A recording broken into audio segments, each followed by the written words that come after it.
This episode brought to you by Mack Weldon. With smart designs, premium fabrics, and easy shopping, it's probably better than what you're wearing right now.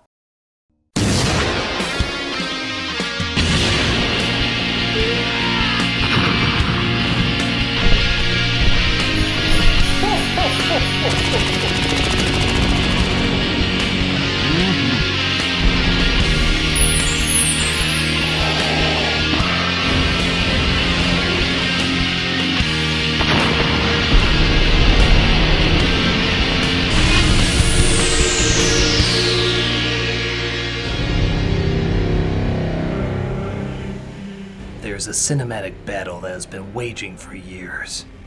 Two opposing sides that seem eerily similar yet drastically different. They will not stop until they are victorious. Or get bored. It's been happening right under our noses for years, and most important to know, it's all happening right up here. I'm of course talking about the battle between the jock side of your brain and the intellectual side of your brain. They're constantly in battle, even if you're not aware of it. Oftentimes they disagree. Fast and the Furious 27 was amazing. Yeah! I like the part where all the awesome shit happened. Oh, so all of it! Yeah! Once again, the story and characters make absolutely no sense, and it was just an excuse for pointless You stunts. shut your ass! Yeah, don't make me throw her at you. Yeah, I hurt! Sometimes they get along. Captain America's Civil War had depth, insight, and conflict. Yeah, it's Spider-Man! Yeah! Yeah, and Spider-Man. But every once in a while they get that movie, which neither side knows what to think. Is it too dumb, not dumb enough, trying too hard, not even trying? One of those films is Alien vs. Predator.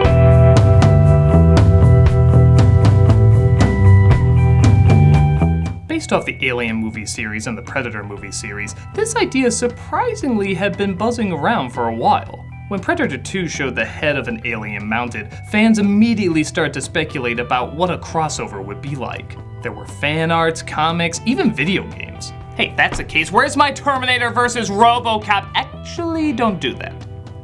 Finally, in 2004, after the success of Freddy vs. Jason, we got our cross-horror. While certainly nobody sees it as the best Alien or Predator movie, the reactions still seem to be all over the map. Some love it, some hate it, some say it's just good enough, others say it's just bad enough. I'll admit I was a little concerned when I saw it was directed by Paul W.S. Anderson. You know, the guy whose movies ranges from to This poor dude can never get an R rating when he needs it the most, and even when he does, it gets trimmed down because it was too R for an R rating. Or so fake, that's pretty much just a PG-13 in disguise. Exactly! An Alien vs. Predator movie that's PG-13? That's a bullshit! But it does try and build character and suspense, like the other movies. Yes, it's just when it goes into all that pointless fighting that becomes pedestrian. You kidding me? That's all the best stuff in the movie. You see, it's surprisingly hard to get a grasp on. Unlike the new Alien movies, which everyone can, strangely enough, agree to disagree. Oh yes, those movies are beyond tired and predictable. Why are they still making those? That too, we think those movies are okay. But why are they still making those? So let's see which side of your brain you end up agreeing with. This is Alien vs. Predator. We open with the sound many people make while watching this movie. As part of the course, we see this Alien movie takes place in the future of 2004. Insert immediate confusion? Done. Yeah, it's never really explained why this takes place during present day, especially when the Alien movies then make it clear Ripley's team are the first humans to encounter them. Found something never recorded once in over 300 surveyed worlds. It's been said, though, that this movie is not canon to either film series, which I guess is fine. It looks like they just want to throw in some badass fighting without confusing people with continuity. Oh look, Lance Henriksen playing Charles Bishop Whalen, who runs a company that builds robots that look just like him in the future but dies in this movie. Okay, so this current reality will make about as much sense as our current reality, so let's just get to the cool cliches we all secretly kind of love. Like the introduction of our lead, Alexa, who we know is badass because she's introduced in the ultimate badass cliched introduction of climbing a mountain. Yeah, that immediately shows you're tough when you show that's what you do in your off time. No, really, it's not a big deal, I just do this for fun. Look, I carry mountains in my pocket. It's so not a big deal that she can even take a phone call asking her to go on an expedition. He's offered to fund the foundation with which you are associated for a full year if you meet with him. But that's so not a big deal to the people on the other end because they're already at the top of the mountain waiting for her. All these big cool things are so not big cool things to them that they don't even question the plausibility of them. We're just gonna sneak a helicopter on top of a mountain silently so that the climber never notices. There's really no reason, it'll just be an awesome reveal. Like I said, no big deal because we're badass. Meanwhile in Mexico, everyone gathers around an archaeologist who hasn't found anything yet to discover he hasn't found anything yet. Hey, one of these days that's gonna lead to world peace. But Wayland Industries is so impressed with his ability to do his job poorly that he's flown out to the same mission as Alexa, as well as Alan Simon Pegg coming here. I'm documenting the trip for my boys. This is them, Jacob and Scotty. They especially love how not dead I am. Yep, I guess you could say that's my character, having a family and not being dead. I sense a long future for me. They all meet up at Wayland Industries where Mr. Wayland explains their mission several feet above them from behind. That's kind of douchey.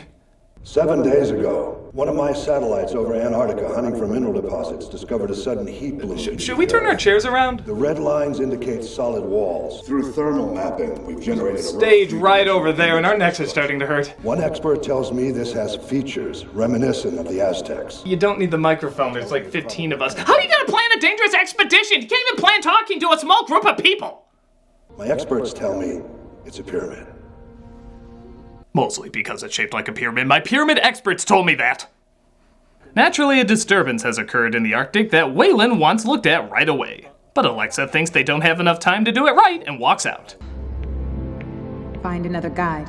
No, really guys, she's totes not going. We shot all this footage of her just so she could come in and say no. She's so angry she's not even gonna show her breath in freezing cold weather. It's the one place left in the world that no one owns. Come on, don't make me pull out pictures of my kids, okay? In case you forgot, kids and not being dead. That's whatever my name is. Do we stand a better chance of surviving with you? Or with the number 2 choice? I mean, we saw how you treat your own offspring. Clearly, you're a tough bitch. She, of course, eventually agrees, and they get ready to head out. I'm laying down 3 simple rules. 1, no one goes anywhere alone. 2, everyone must maintain constant communication. 3, if this is your first night, you have to fight. I'd rather have one and not need it than need it and not have one. I'm glad that you decided to stay. You too, future corpse with no identity. I'm just calling Jane Lynch Colin.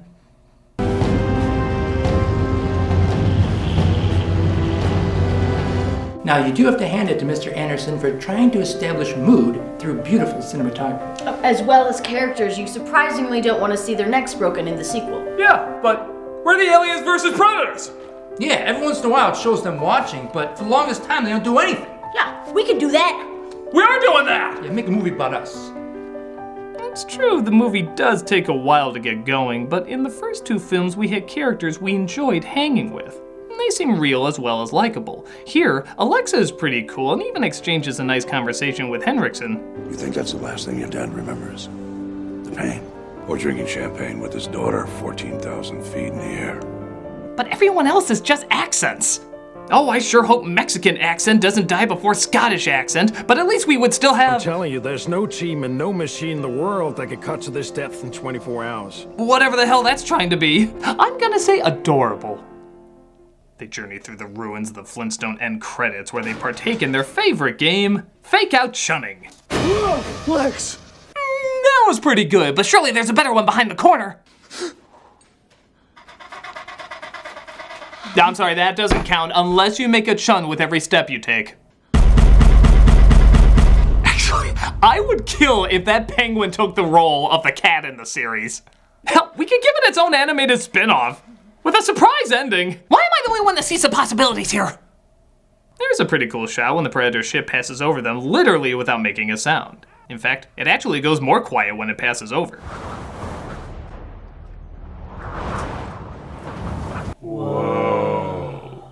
Okay, that was pretty cool. But is followed by our hero snooping around in the dark. Seen it! I don't know why these movies always go with this setup. It's been done too many times. We know most of them are going to die, and it's not really a mystery of what's out there. You could argue it's to showcase the gore, but PG-13, you know you're not gonna get that. It's not even any of the main characters that get axed off first. It's a bunch of extras.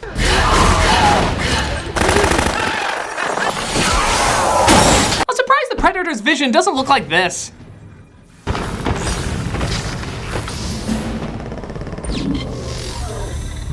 God, they're evil. They found a way to combine the Virtual Boy and the Power Glove into one. These predators really do know how to make bombs.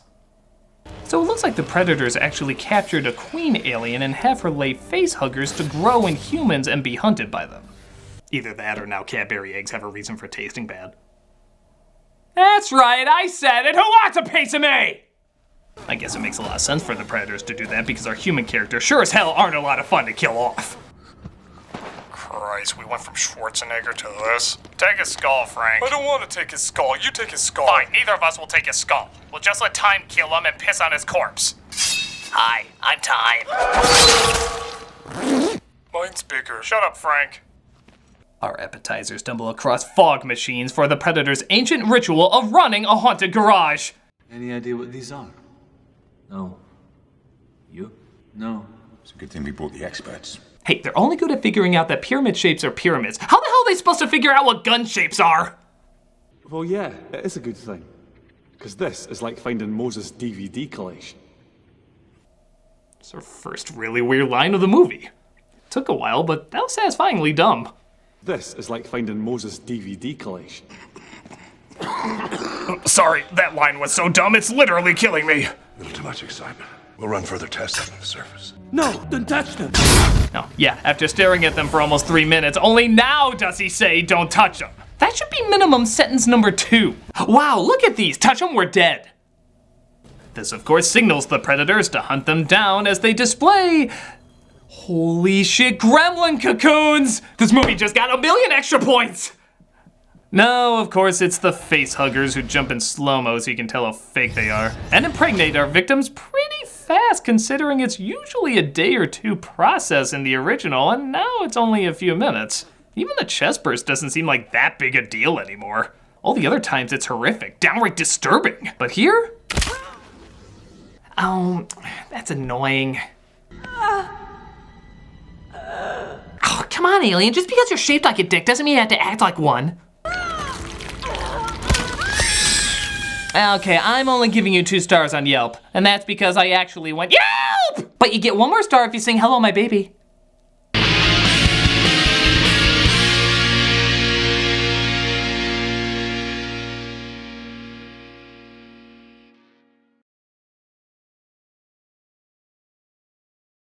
Hello, Doug Walker here, interrupting your commercial for commercial. I noticed you were eyeing my shirt. My sexy body does look amazing in it. But believe it or not, my body is not that sexy. I know.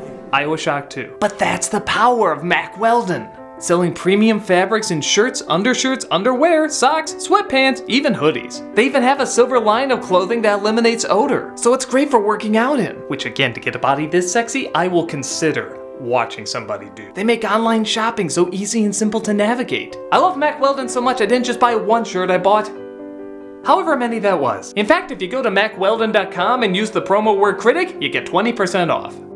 And for some reason you don't like your first pair, you can keep it and they still refund your money, no questions asked. So yes, sexy can happen overnight. Or take years. Either way, Mack Weldon is there to help. Check them out and see what you're missing.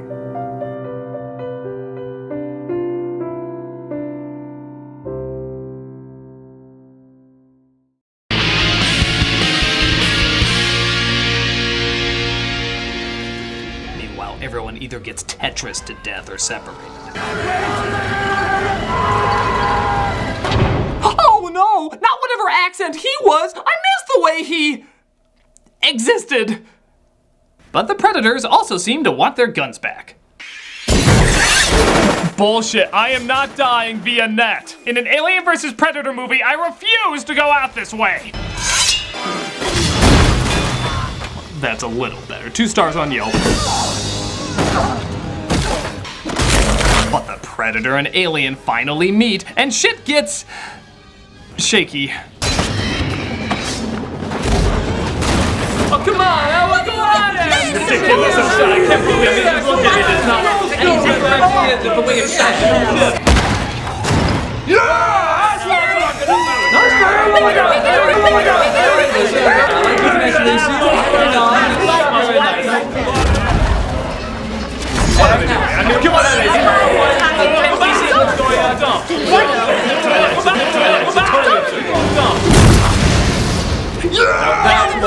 That's more like it. Yes, now we're on track.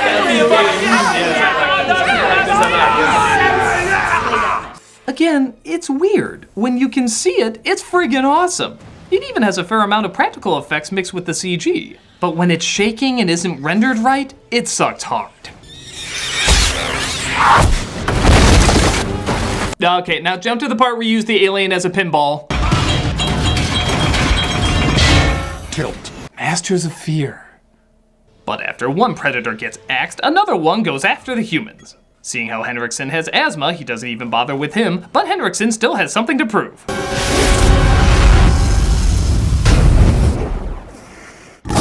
Sorry. Joke's on you, I'm somehow gonna end up in 2 more Alien movies.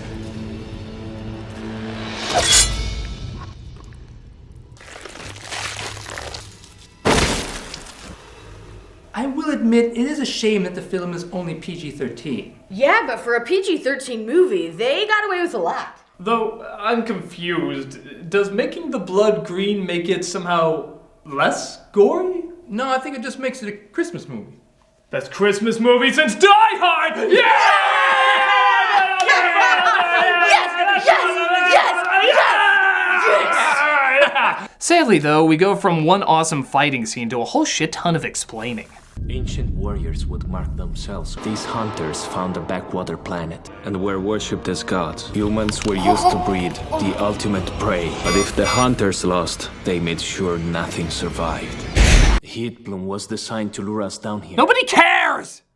We don't need to know why they mark themselves, we can figure it out. Obviously it's a predator temple, they're plastered all over the place. And it's pretty clear they breed the aliens to hunt them because we know that's what they enjoy. Though, I'll say this, there is one thing they don't explain. Why have a temple at all? Why not just drop a few eggs, wait a year, and then literally hunt a planet of aliens? Wouldn't that be much more challenging? That'd be a great vacation spot for predator families. Hey kids, you wanna go to Planet Dickhole? You do nothing but zap dickholes who have dickholes in their dickholes. We already have a children's film for them to watch afterwards. How can nobody smell the money? Oh, by the way, Die McDie Dead dies. To be fair, it is good to know that the guy that goes on and on about his kids is killed off by another parent's kids. It's kind of like a vegetarian being trampled by a cow. It's a little funny. You know what's not funny? All this guy's explaining. When that door opens, we're dead. During a big game hunt, the animal's been hunted. Don't arm them. Damn it, just PG-13 him to death! Thank you!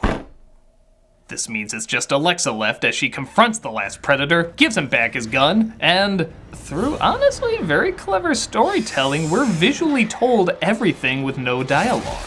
She kills an alien, winning his respect. They realize they have to work together. He shows her the alien skin is immune to the acid blood, so she uses the tail as a spear and the head as a goddamn shield and— Why wasn't this movie about her? What? What do you mean? All the cool stuff is happening now. Using the alien armor alone is badass. Well, you can't just have a horror film with only one person through most of it. Actually, he may have a point. Because the movie is PG-13, the only gore we can get is from the monsters, and there's been plenty of horror films that focus on one person most of the time. As long as the character is interesting like she is, that would possibly work. There'd be less filler and dialogue, and by focusing on only one person, it'd surprisingly have more human interest. And we get more of what we want. Alien versus Predator, man! Yeah! What did I get? What? Because truth be told, the rest of the movie is hugely entertaining. The aliens help the Queen escape, they find various ways to outsmart and outrun it, and they have to do it all through communication that's not verbal. True, sometimes it's Resident Evil shows, but it's shot great, the pacing is better, and it's nothing but the cool badass characters left just being cool badass characters. She even has to show her loyalty by killing off one of her friends because an alien is bursting out of him, showing she's not going soft and she means business. It's actually pretty cool.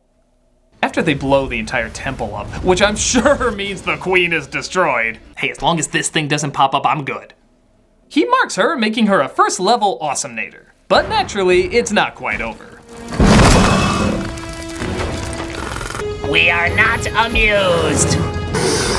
It's a three-way battle between alien, predator, and human, and by God, just saying that sentence was amazing! But they all get injured, meaning they have to take cover.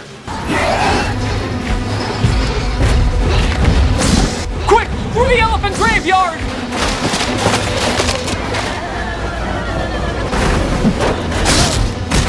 The Predator gets stabbed, but Alexa launches the Queen into the ocean, nailing her punk ass. I wish I could drown. It's gonna be a long life. It looks like other Predators arrive. Just in the nick of time? But they see she's an honorary brother and leave her alone, even giving her one of their staffs for putting up an honorable fight. Oh, and don't touch the red button, that'll blow up Earth. Laters! But they should have ran that body through customs because it looks like he's carrying some illegal cargo.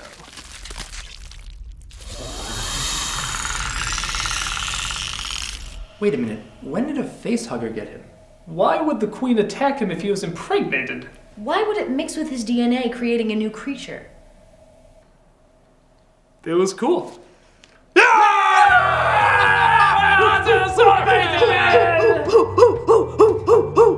So that was Alien vs. Predator, and even today, it's still kinda hard to get a grasp on. In so many ways, it betrays what we want, but in so many other ways, it delivers exactly what we want. It looks great, there are good fight scenes and cool moments, and even the worst parts really aren't that bad, especially when you compare it to their other films. It sucks waiting through certain moments, but when you get to the fun stuff, it is a lot of fun. I guess it depends on what you're looking for. I'm personally glad I saw it. It didn't give me everything, but it gave me enough. So while your inner jock and inner intellect duke it out, hopefully you can come to a conclusion about whether or not this is worth your time. By no means the best, but by no means the worst, it is the enigma that is Alien vs. Predator. But there is one thing we can all agree on. Requiem sucks. Oh my god! Absolutely terrible. I'm a Nostalgia Critic, and Requiem sucks. There's neither word. There are not even words to describe that. I would say true as well. Resources.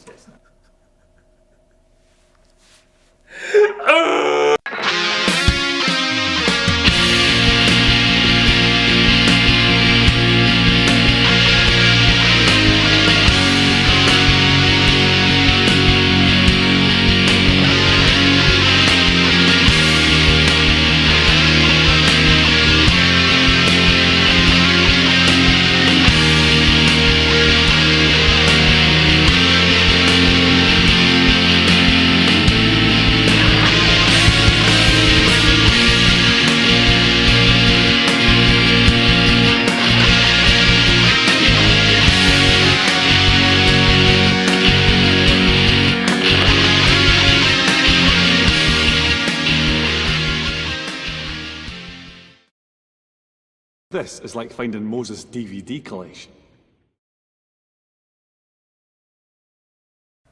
Hey everybody, Doug Walker here doing the charity shout out, and this week we are doing the National Alliance of Mental Illness. This is the nation's largest grassroots mental health organization dedicated to building better lives for the millions of Americans affected by mental illness. What started as a small group of families gathered around a kitchen table in 1979 has blossomed into the nation's leading voice on mental health. Today, they're an association of hundreds of local affiliates, state organizations, and volunteers who work in your community to raise awareness and provide support and education that was not previously available to those in need. They provide volunteer leaders with the tools, resources, and skills necessary to save mental health in all states. Their telephone helpline allows them to respond personally to hundreds of thousands of requests each year, providing free referral, information, and support. If you look at their site and their YouTube channel, you can see how serious mental health is and how much needs to be dedicated to keep it in check.